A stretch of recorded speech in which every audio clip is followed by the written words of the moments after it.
This is the third one of our live Q&As. The idea here is we know that insurance is confusing and convoluted and hard to navigate. So the more information we can put out there, especially in a venue like this where we can answer questions directly, hopefully we'll be able to show folks that it's not as scary as all that. And if you've got a support system, if you've got a genuine interest in learning, you can do this successfully. So I appreciate you being here, giving us the opportunity to talk about your expertise and share that knowledge also.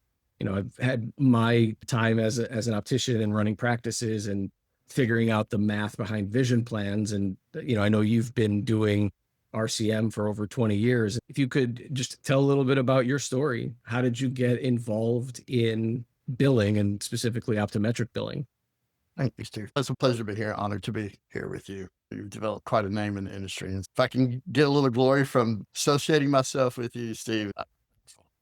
My name is Shane. How I got into this was really because of the circumstances. I had worked at a health insurance company out of college.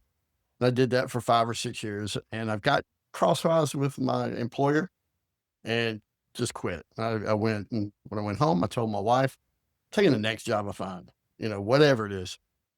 And 3 days later, I was doing billing at an optometry office. I didn't know anything about optometry at the time. I didn't know the difference between an ophthalmologist and an optometrist, but I knew billing and knew processes from my previous job. And so I did get the job. They gave me the chance and quickly increased this fellow's income dramatically. He went from like a 600K practice to a $1 million practice, and he wasn't doing anything different. He was just getting paid for what he was doing. He was giving away a lot of care. There were a lot of opportunities that weren't even recorded. He was doing it, but not getting paid for what he was doing. So we went in there, got his fees right, got his schedules, and identified the patient's responsibility, all those types of things, and got him contracted. And then lo and behold, he was making more money. So it kind of went from there. He had friends that were asking him, how are you doing this all of a sudden? Because this was a long, well-established practice. So I replicated it for a couple of his friends, and they were nice enough fellows to go, look, there's something here. So I managed that practice for a better part of a decade. And so I got that domain experience. I think that is one thing that differentiates our offerings from some others, is that these are not ambiguous, esoteric problems. For me, I lived it for a while, for a good long while. But I built a business. It got acquired by another big name, biggest name in the industry. Business got acquired by that parent company. I eventually became disillusioned and didn't have the ability to affect service levels like I once had. And so then I left and worked through a non-compete and was blessed enough to reach out to Steve. And next thing you know, I'm here at Anagram doing it again, but with a business that is really bought into it and is building the things that are necessary, and couldn't be more connected and invested in it. So there you go. There's my little story. I appreciate you sharing that. One of my favorite things about getting to work with you is the way that I remember the story is you told me you left that organization when you could no longer be proud of the work that you were doing. I think that is so telling of the kind of person that you are and the kind of effort that you want to put into this. And certainly what we've been able to build at Anagram in partnership as there is a direct result of that approach to things. Steve, yeah, the reputation was worth more than the check. It got to a point where I was telling people to believe in this product. I was still the face of it. I was still out there, you know, preaching, going to trade shows, evangelizing, telling people about but I no longer really believed what I was saying. And then I felt dirty. It did right, Yeah. left, but it was all a blessing. I got tons of experience. Every time you do something, you do it better. You know, you learn from every time. And so I've learned a lot of lessons over the years. And so now I've got the benefit of all of that experience and a company that believes in what we're doing. This is not a side project for Anagram. You know, it was a side project for that other company. In fact, I'll keep my opinions to myself, but it wasn't a core competency. It wasn't what they truly leaned into, and it reflected that. But that's not the case here. It's all in for Anagram. And so I believe that we have built and continue to improve an offering that I don't think the industry can touch, quite frankly. No offense, anybody out there. The topic we're here to discuss this evening, and everybody, thank you for joining, registering, participating.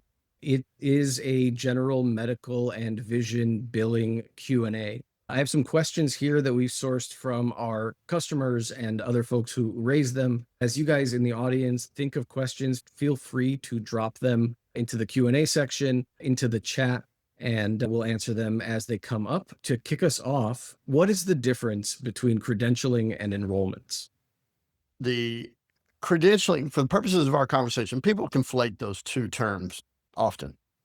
Credentialing is the process of getting in network with a payer, having them steer business to you. And what they get out of that is a reduction in rates. So you agree to a fee schedule. Maybe your normal charge for fundus photography is $80, but their fee schedule is 55 and some change. Right? They get the benefit of that lowered expense. You should be, as a provider, getting the benefit of business being steered to you. It's a double-edged sword on that, Steve, because healthcare providers, you go to get contracted and get frustrated because the payer has closed off the credentialing. It's frustrating. But once you get on it, you want them to close it off. If too many people are on it, the business being steered to you gets diluted and it loses its value. So it's a double-edged sword as a provider. Once you get on, you want them to stop letting people on. There's credentialing, process of getting in network. Enrollment refers to the paperwork necessary, ironically, to send and receive electronic transmissions, right? And that's a big point of failure in setting up clearinghouses. You set up a clearinghouse, and some payers, let's go with Medicare. Medicare requires an enrollment form in order to be able to send claims electronically. Okay. So you could be contracted in network with Medicare and unable to send them claims. Sounds like a flawed process, right? Why, if you Yeah. became credential, don't you think they'd give you the ability to send in claims? If you're a tiny provider, they'll allow you to send paper claims, but if you're of any size, that's not allowed. And then you have to go through this process of enrollment. Some payers require enrollment in order to send claims, another enrollment in order to check status, another enrollment in order to check benefits. You send this paperwork to the clearinghouse sends it to the payer, they process it, and now the payer knows where to send data back and forth. Some payers don't require it at all. Some require a form for all processes, and yet other payers require multiple forms for all of the different processes. And so it's a confusing topic for people. And I think a fatal flaw for some of our competition in that the provider is the entity, the client, their client are responsible for setting up all this stuff, right? Mhm. Produces there. If you have gaps in your data, if your enrollments aren't done, and the ability to send electronic claims or get the remittance back, that's going to lead to gaps in manual processes and a lack of data, this confusion. And so, yeah, that's the difference. The ability to send and receive electronic data versus getting actually in network. Got it. So, if you could, can you give a sense for how long it takes to get credentialed with, and we're talking about Medicare, so let's take that as an example. From the time that I, as a practitioner, decide I'd like to be credentialed with Medicare, how long does it take me to fill out the paperwork to get approved? And then once that happens, how long does it take to do the enrollments for it? So the credentialing is a frustrating piece for everybody. You know, it's not rocket science. It's just very tedious. If you forget a little piece of data, you don't sign the little box, then they're not very proactive in coming back to you and telling you that it was incomplete. You have to be very anal and on top of it. When I'm going through this with somebody, I tell them, call the insurance company on a regular interval, even if you feel like you don't need it, and annoy them. If you're annoying them, then you're probably doing a good job, right? Staying on top of it. Because what you do, you fill out all this paperwork. CAQH is a thing. That's where you go in and it's standardized across some different payers. But send in all your paperwork with all your certifications, your license, malpractice insurance, all that kind of stuff. And then you send it in, and then they meet on a regular basis, let's say every 2 months, every quarter. And then they'll process all of these things and decide who's going to get a network, right? The problem is let's say you forgot a document and you think and they're not very proactive about telling you this, right? So then you send it all in, they get to it, you're missing the document. Okay, you reach out, they tell you, yeah, you're missing the document. Now you got to wait another 3 months from it again. And so it just stretches out, the time. So it's not overly complicated. It's just tedious. And a lot of companies out there that do it, we don't do it because it's not in our core competency. If we don't feel like it's something we're going to do well, then we just stay away from it. If we tell you we're going to do something, we want to do it really, really well. But there are companies out there that do it. And yeah, it's a frustrating. I hear all the time people chirping about their credentialing company. It's hard. It's Right. tedious. And it delays the process. So if you're diligent about filling it out or you partner with somebody who can help, that can accelerate the process. So let's jump ahead. We've filled out the paperwork. I'm credentialed. Now I want to set up my enrollments with my clearinghouse. So I presume like I've got to choose a clearinghouse, right? And then once I choose one, there's some credentialing paperwork to do. What is that Oh, process like? see there you just Yeah. enrollment paperwork. So I don't know if you did that on purpose to throw it over the plate for me, but there you go. That would be a Steve thing to do. But yeah, you choose a clearinghouse. Now, a clearinghouse, for those who are the uninitiated, right? It's a clearinghouse. You look up the definition of a clearinghouse. It's a business that aggregates data, right? And so aggregate payer data for in this case, right? And so that you can centralize everything and be able to not lose any particular piece of data. So if you set up this clearinghouse, you set up the pipe to the insurance company. Now you have one place to go in order for all of this stuff to work, right? Instead of going to 15 different sites to pull eligibility, you go to one site and it goes out and pulls all the eligibility and pulls it back. Same way on submitting claims, same way on claim status inquiries, same way on payment data. It all comes back to one central place. And a lot of times your PM system sometimes has direct integrations. And so you can get it so that it's seamless in the background. You set it up, tie it into your system, and your system's got the data, and it behind the scenes is going to the payer and delivering it back into the PM system. So you need to fill out that enrollment paperwork, though. Oftentimes we handle that for our clients. We provide the clearinghouse for our clients because I feel like, one, people don't understand exactly the role it plays. And two, if it's left to them, the setups are going to be incomplete. It's not what they do for a living. So it's a good business prospect for us to provide it and to do the setup for people so it stays off their plate and it makes our business more sound. But yeah, you do that paperwork. It seems like you're doing it with the clearinghouse, and you are. That's the business that's facilitating the transmission. They're collecting it and sending it out to the payer. But make no mistake, just like credentialing, the payer has to process the paperwork, right? You're dependent upon that. So some payers will process that paperwork lickety split, and others will take 3 weeks. It just depends. Medicare is But usually sticky. so how wide is the range for that? Is it like let's say the quick ones will do it in Thanks. 2 weeks, 3 weeks? The quick ones. Okay. Yeah. The quickest ones, if the data's there. Medicare is the longest one. The average is 3 weeks or a little less than that. One of the things that people have to provide us is called a PTAN. And a PTAN is like the equivalent of a NPI, but it's issued by Medicare. Oftentimes people don't know their PTAN and they have to get it. We can't call and get it for them. Right. And so that's a bottleneck. So anything with the government is probably a little less efficient than the private sector. And they just require a lot of tedious information that people don't necessarily have on hand. You touched on a couple of things during that answer that made me want to ask kind of an obvious question. Something that comes into my inbox all the time is, there are lots of different opportunities to outsource your RCM in Eyecare. There are enough companies that say they've been doing this for a long time and have a lot of expertise. So I think the point that you made that made me want to ask this question is that we include the clearinghouse as part of your partnering with us to do your RCM. So that's TriZetto. When you're using Anagram for RCM for building services, we include TriZetto in our fees. But what else sets us apart in your mind? Well, that's a big one because that's a really big one because their business model it's the most common. They're the market leader. TriZetto is. And their business model in optometry doesn't, what their business model to healthcare in general, they haven't changed it for optometry. They don't understand that it's a different market. Sometimes getting a clearinghouse for, as an optometrist, for a small business, you start to question whether, because medical is not every person. There's a lot of managed vision care. And maybe 30% of the claims are going out through a clearinghouse, or maybe a little bit more than that. But their business model is to charge X number of dollars per provider, right? Maybe that provider is not doing a whole bunch of medical.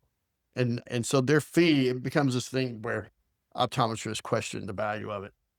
I've negotiated our own deal that allows us to provide it and it not inflate our cost. So beyond that, I know you asked beyond that, financially, there's two tenets of it that make it different than the market. One is the clearinghouse is provided. Two, on managed vision, we do manage vision care. Some of our competition does not. The only thing that we do not do are coordination of benefit claims, which we will facilitate. And then we don't submit claims that drive to order, which thankfully is becoming less and less. Right. In the industry, there's a trend there. So if you're cutting them in-house, in-office finishing, but we can do those. But back to your question, we don't include the chargebacks in our calculation. Most businesses that do this for a living, they take a percentage of what is received. With this little caveat, they add the chargebacks back in on the vision. They have a rate that's misleading, in my opinion, in my humble opinion. They may say that their vision is 5%. 5% of the money you receive plus the chargebacks, right? And the chargebacks can be significant. I would tell the audience, if they're going and shopping and looking, make sure that you take those two things into account, because I don't know of another RCM business that includes the clearinghouse in our space. And then most of them flip the sign on the chargebacks. That's another thing, right? But we're optometric. Another aspect of it is, Steve, is that we're an optometric RCM company. We're not trying to be anything to anybody else. And there's enough nuance to this business that for businesses that are doing all specialties, they get lost in optometric billing. They don't understand managed vision care and the whole chargeback scenario and all of that, medical necessary contacts, all those types of things throw them for a loop. And it's our day-to-day work, so that's a big differentiator. And so from the beginning, the developers here, the same very competent people who have built open access, have been focused on building this RCM offering. And so I know you've heard me term this phrase many a time, but we're not cooking for a family, we're cooking for an army, right? And it's a different process. Both end up with a meal. But what happens to most RCM businesses is that they're great cooking for a family. And then they try to cook, their business grows, they try to cook for the army, and they don't have the ability to scale. And then it becomes this constant back and forth of going in, lighting a fire underneath them, getting them to focus on your account, getting it better, and then it gradually, the service levels degrading until you do it again, and until you become disgusted with it and leave.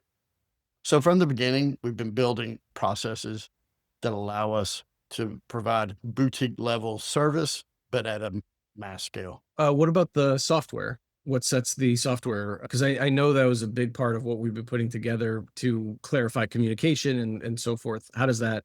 So yeah, I gave a generalization that we've been building all this, but some of the specifics of that. One that we built, we're not buying these attributes from other companies and cobbling them together.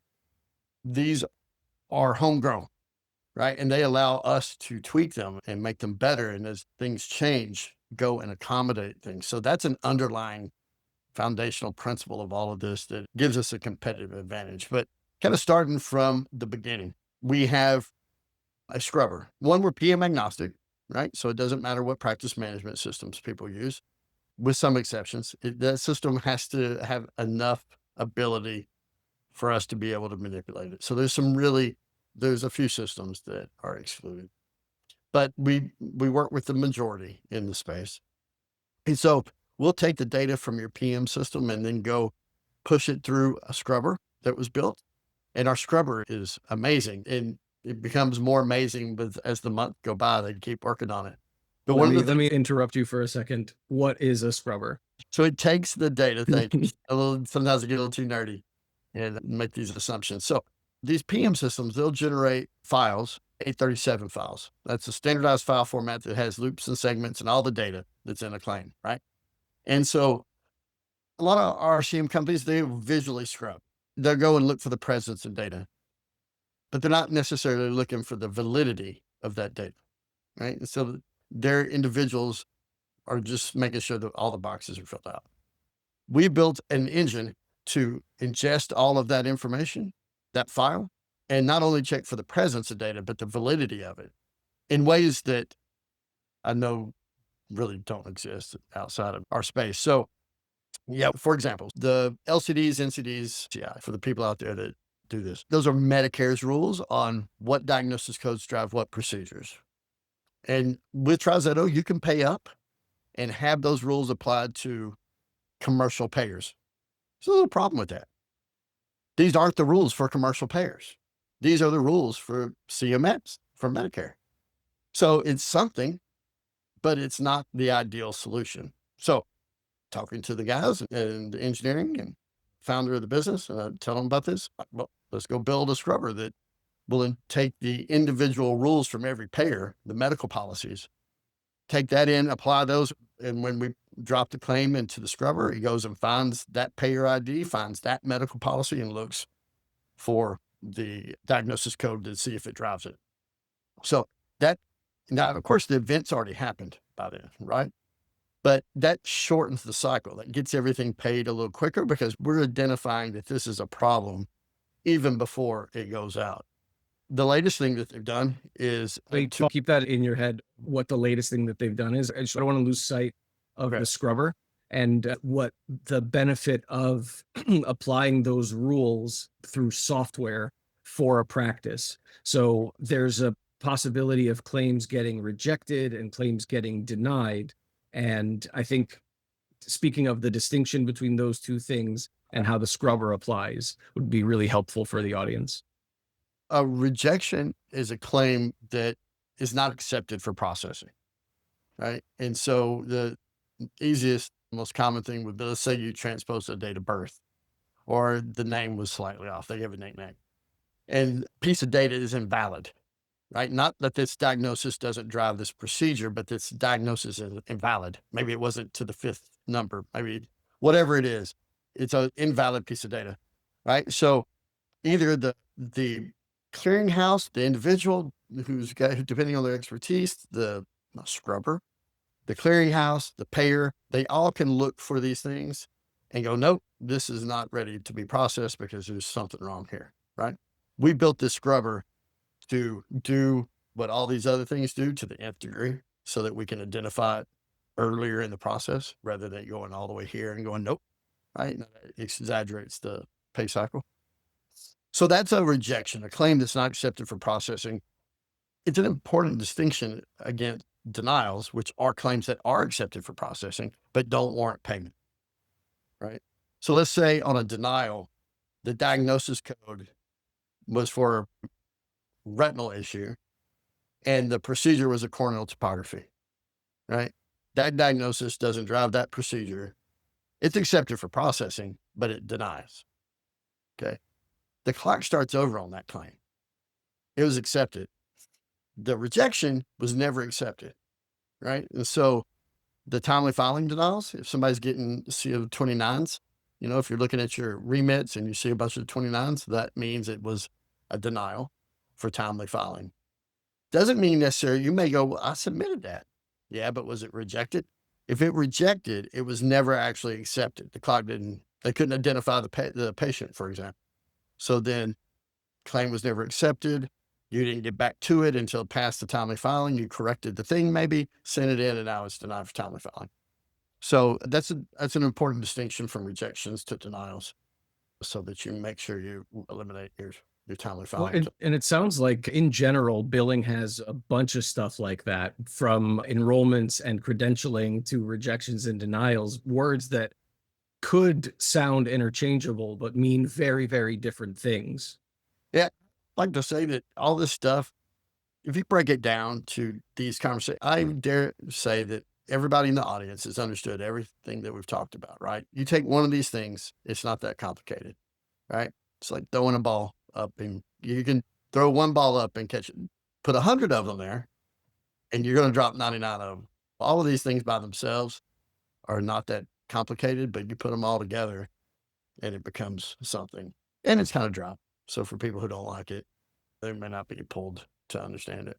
I think one of the things that I find myself talking about fairly regularly is that the folks that work in eye care didn't get into eye care to do Yeah. paperwork for insurance Yeah. companies, to chase the money that they should have gotten maybe at the time of service, and to try to become an expert at billing while also being an expert optometrist, while also navigating all of the economic stuff, while also navigating all of the marketing stuff.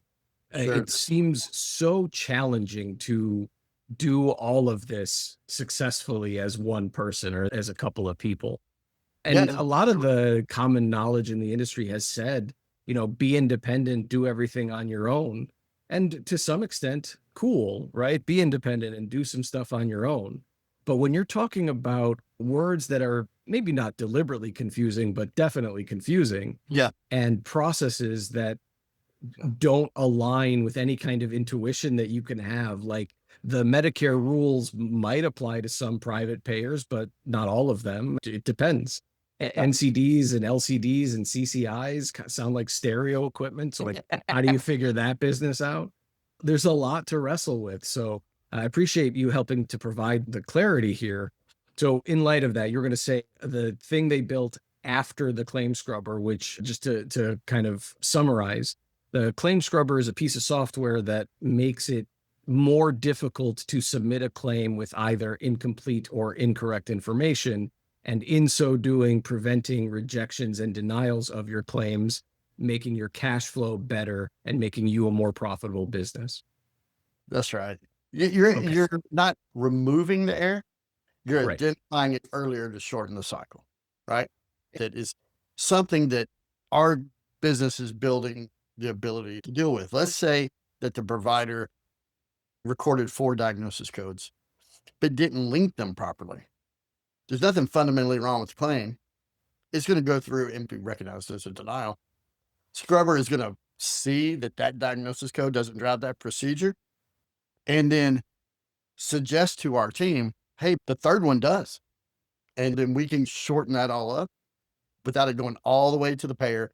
This turns lost revenue into money, you know?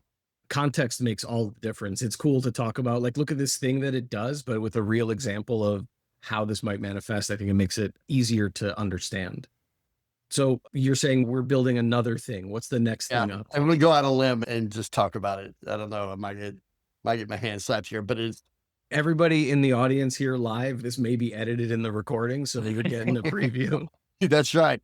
So what's the most common denial in our space? Oh yeah. I think I Yeah. know this. What's the most common denial for optometry? The most common reason for denial, right? I'll tell a joke while we're waiting. Hey, Steve, I was walking down the sidewalk. I got hit by a soda can, but I'm all right. It was a soft drink. Okay. All See, this right. is what happens when you guys didn't answer quickly enough. I All get right. punished. The most common denial in place is no routine eye exam on the health insurance, right? Probably makes up 35% of denials. People billing in 92004 and 14 with a refractive preventative diagnosis. And there's every reason to do it because when it's present, it reimburses 2.5x what a managed vision care payer will pay. So there's a lot of motivation out there to do that. However, it doesn't exist on all the policies. It exists on some policies, and people in our space maybe don't have time to go check that regularly. It is confusing to check. So when we're trying to reduce error on our side, that's one of the first things that we're looking at is how can we do that? Our developers and founders, they worked hard to build a eligibility engine. So part of our scrubber is built to go check for that benefit, right? We will take and go find those benefits and see the presence of it. It's still being built and so that we can refine it. Right now, we're checking for the presence of that benefit and flagging those before the claim is sent. So our team can go and when the benefit is not there, not whether it's been exhausted, but just is the benefit there? And if it's not there, then we'll flip it around if we're doing the vision for somebody, and then we can build their managed vision care, avoiding the denial entirely, and then getting them paid quicker. What would happen in the past is go all the way to payer, deny. Do you get to all your denials? We do, but does that's our business. But do the clients? Maybe, maybe not, right? And then does it ever get transferred and billed to the managed vision care plan? So we're finding that really early, and at some point, it will make its way to the market, not being an internal tool, but an external tool, and that will be an exciting day for Anagram. So everybody in the chat, you are officially sworn to secrecy. You did not hear what was just discussed, but thank you for sharing that. So yeah, it's an incredible tool. I think that's going to be coming certainly for the folks who use our platform for RCM services, but the ability for medical eligibility checking is Yep. going to be pretty potent, I would say. Yeah, we'll be able to. We're going to be checking for preventative services, for office visits, for surgical procedures, laboratory procedures, all those benefit types. Right now, we're checking for eligibility, whether the policy is active and those types of things before submission. But we will get to where we're checking all of those benefits. Cool. Someone in the chat, Shane, we got a practice owner that acquired their practice about 6 months ago and renegotiated their TriZetto arrangement. They're at first 100, about 52 cents per claim is what they're paying for TriZetto. And just to clarify, Lacey, is that the only fee you're paying to TriZetto, just a per claim fee? Is that right? Yes. So that's all for TriZetto. That's all she's paying, about 52 cents a claim. And there's no minimum? Apparently not. Right now, that practice is doing between 35 and 40 claims through TriZetto a month. No, that's not bad. Then Yeah. good job negotiating. That's what I said. Yeah. Yeah. TriZetto, they're the market leader. They got more connections with managed vision care payers than other. It's 100 for $52. Okay. And then when you get above the 100, then it's going to be a different fee. And the question I got for you, Lacey, is rhetorical, and you can go back and look. Does that include ERAs? Does that include claim status inquiries? Advanced coding edits is a thing that they have. That's the LCDs, NCDs, and CCIs. I love TriZetto. They add on a bunch of stuff, right? Online claim correction, that's an add-on. So that's one thing, Lacey, to go back and look and see what all bells and whistles you get for that 52 cents. There may be other things that help you with your efficiencies that are worth it, you know? It looks like paying for TriZetto and an RCM, which that's different. That's because then the RCM, I think, presumably is helping out with some of that. So you're not worried about what's missing. But if they ever find something that's missing manually, my guess is that it takes a little bit of time for them to get that question to you and a little bit of time for you to get that answer back to them should something be missing. All yeses across the board. So the nice thing about this, and Shane touched on this a little bit earlier, I'm going to give your voice a rest for a sec, Shane. With our software, we have a communication tool that you have access to as a customer, where in the event that something goes wrong, something is missing or denied or rejected, a lot of the RCM companies in the space, they will call your practice and leave a message saying, hey, we're missing this piece of information. And then whoever at your front desk is responsible for taking messages will write it down on a Post-it. And maybe they'll give it to you and maybe they won't, or maybe it'll be timely and maybe it won't.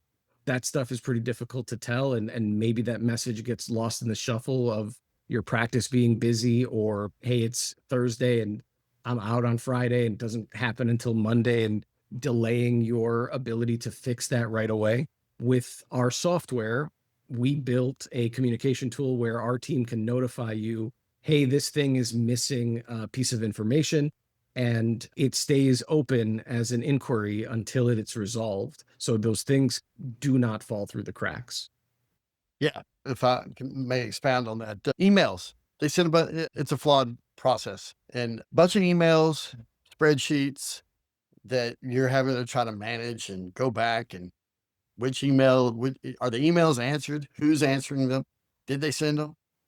you lose track of all that stuff. And these spreadsheets, which version of the spreadsheet, it becomes the touch point. It's the other touch point for the client. So in our process, you're pulling benefits, seeing the patient, and answering missing information requests, right? And so when I got to Anagram, that was the first thing that I took to the team was we need to think about how we can reduce the burden of this touch point. Because what's really what we're selling, right? Reduce burden, increased revenue. And so what can we do to make this piece less cumbersome and really ask fewer unnecessary questions, right? A lot of you're paying a business to try to take on this burden, right? If they just transfer this error and manifest it to you and go, hey, there's an error here, a whole lot of value there, right? So we try to work on it prior to it coming to you and reduce the number of unnecessary questions. And it's so let's say that the policy number, let me give you the most common example. Member not found. Okay. It comes to the client, they pull it up. There's the card in the system. Somebody just forgot to key it into the field. Right? It tells you that they weren't really thinking or trying, right? They were just pushing data back and forth. And that reduces the value of the service that they're selling. So we do everything we can to not ask you dumb questions, unnecessary questions. And then we have a platform. It's like texting on a cell phone. And all of our teams can can communicate with each other. And we can see how long this data is in the question is in each spot. And there's an escalation process if it's not getting answered, if my team is not responding to you, all those things are able to be monitored because they're in this app within our app and not a bunch of emails that are siloed and not subject to scrutiny. Yeah, I think that makes quite a big difference. I know Jeremy, Anagram co-founder and CEO, has a tendency of saying the speed of communication is what differentiates success and failure, right? If you don't know what one side of the business is doing, if you don't know a mistake that happened in time to fix it, it can lead to a bunch of other things down the road where you couldn't have foreseen it. That's one of the primary points of that communication piece, making it easier for us and our partners to track and understand what's happening. And it changes kind of the dynamic where as we were entering this space, something that I heard from doctors that I've known for years is that lots of outsourced companies just want to get it done as opposed to being invested in growing the practice's business. And I know that's not the approach we take. We don't want to just get it done. We want to improve every facet of it so that your business is stronger, because then our business is stronger. That's right. Absolutely. For just some faceless, nameless business that's pushing data back and forth and don't demonstrate some care and understanding, we try to be flexible as much as possible and have good service levels. If there's too many exceptions and it introduces error, we have to stay within the bounds of the platform. But we understand that you're unique like everyone else. Everybody's got a unique set of circumstances, and we do our best to accommodate those things. Sometimes it introduces too much error, but when it's reasonable, we can accommodate those things that we try to improve the business because it's mutually beneficial, right? We get paid when our clients get paid. So if everything is always going to deductible and they don't understand that, then we need to try to help them, right? Try to help them understand it. And we're getting better and better at doing that. Our reporting is being improved as we speak. And some of the other things that we've developed that allow us to feed back that information in a way other people may struggle with is that we've built our own tool to segment out and parse denial information. So most businesses will address their aging by running a spreadsheet out of their system and going and working that. And that's fine. That's okay. Right. But you can't do that as a RCM company. You're going to lose track. So the team here built a tool that ingests all the remits and parses out that data so that I can tell you the denials by payer, procedure, provider, and adjustment code. Right. So if someone wants to know, hey, how many fundus photography denials do I have for Aetna for experimental diagnosis codes? We can tell them. And we can tell them as a percentage of all their Aetna. We can tell them as a percentage of the entire business. So we're working on reporting to be able to turn that external. That platform exists now.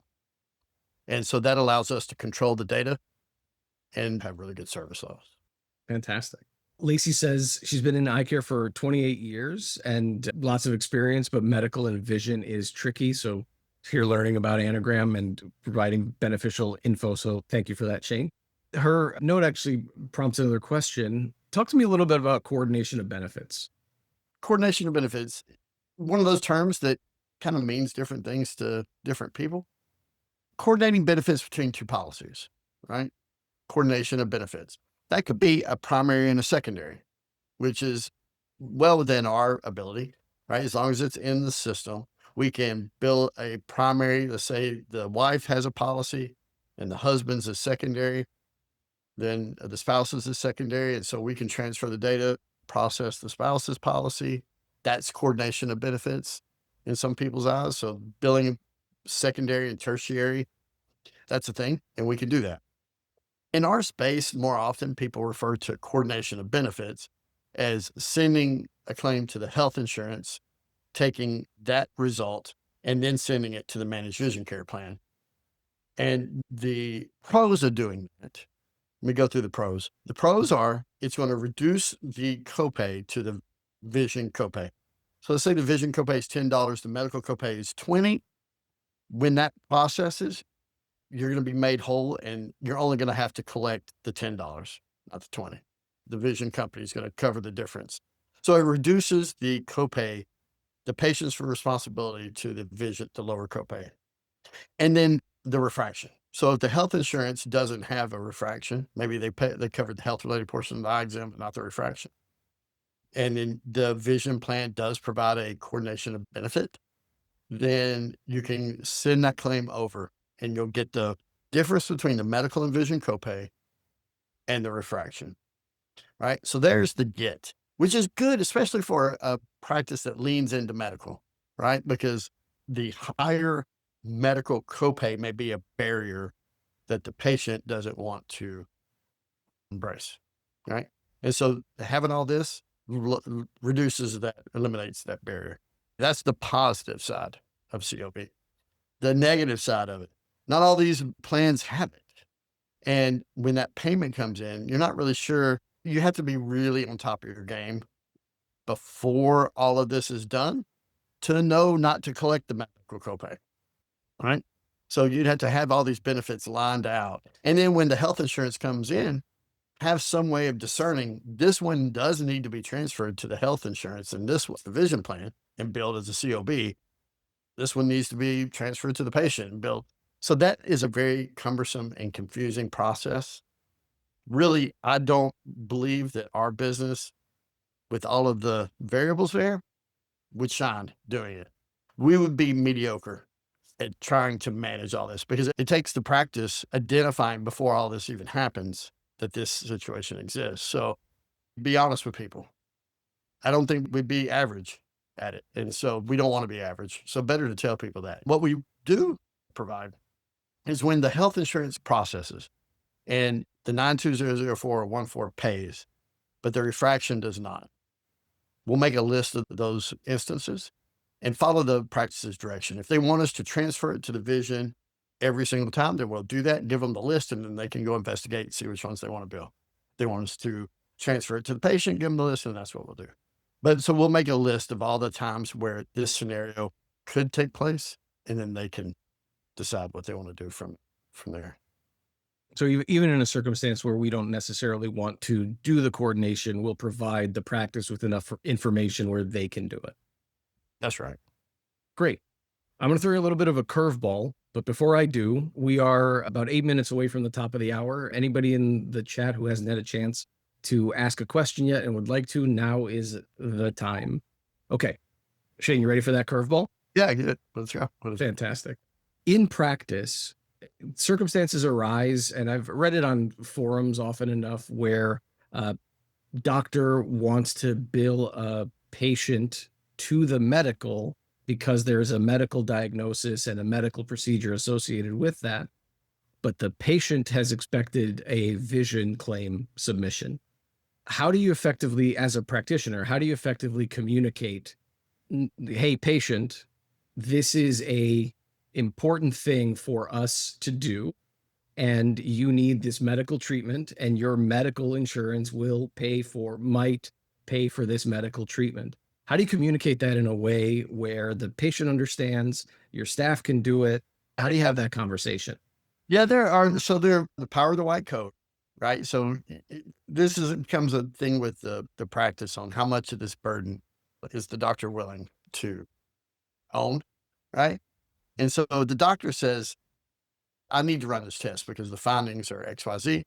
And they're armed with information, right? They pull the health information ahead of time, which is a struggle for people in our space. They have a hard time pulling the benefit information on the health insurance policies.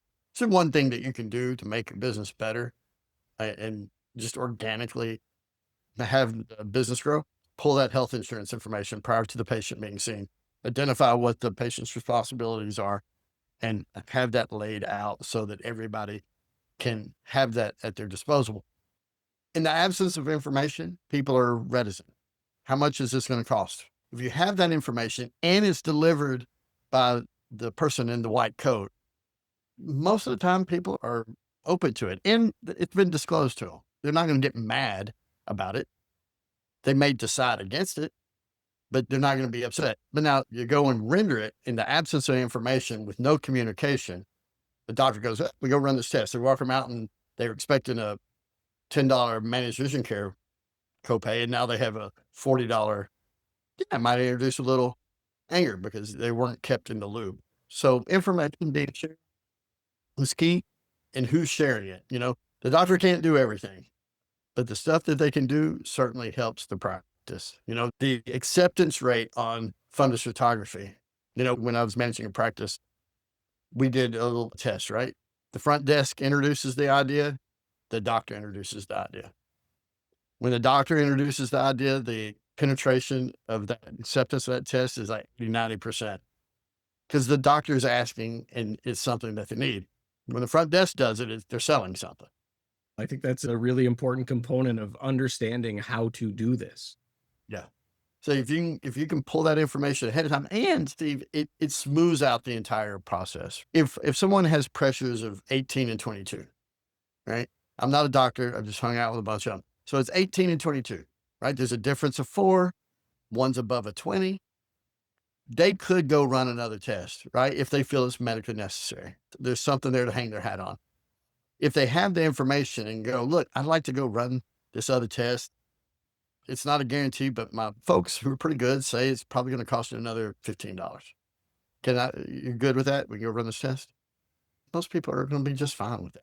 You know, Right. yeah, I think it's you get somebody who's just drawing hard lines, and then they're making a decision, and that's okay. But right. presenting it to them ahead of time.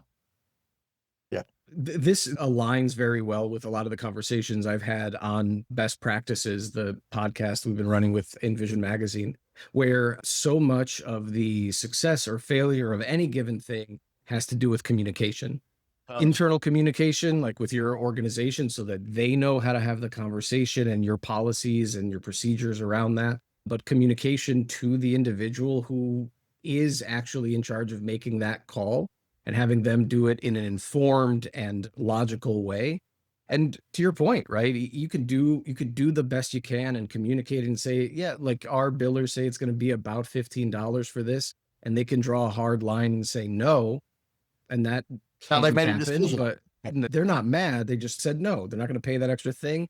And your part there is kind of done. Although I will say, as a practitioner, if your patient is not allowing you to exercise your standard of care, that's another decision that you got to make. Absolutely.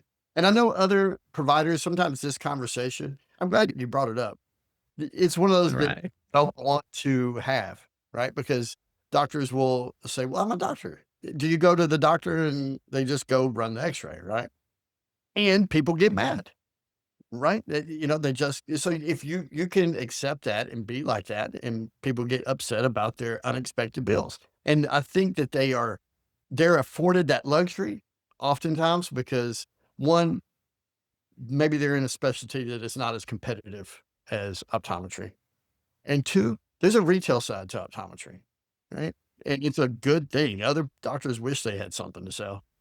Introducing unexpected financial burden may affect the business in other ways, right? And so being the reality of it is that to me, that's the best process is doing all that. But back to your point, Steve, about educating and getting ahead of it and communicating.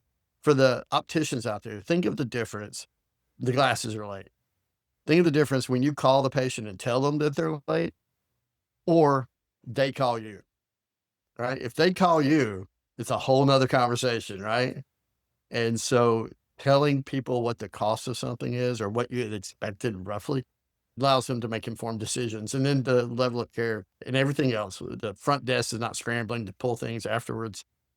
They know what's expected when the claim comes processes. So it helps the Yeah, entire. absolutely. Standard of care is something that I find myself discussing often with doctors when I'm delivering CE or in study groups. And it's something that I think you make a really good point. Eye care is a little bit different. Optometry in the States is a little bit different because there is that retail component, and a lot of docs feel a kind of way about it and don't want to sell eyewear. They don't like the notion of sales as part of their medical practice.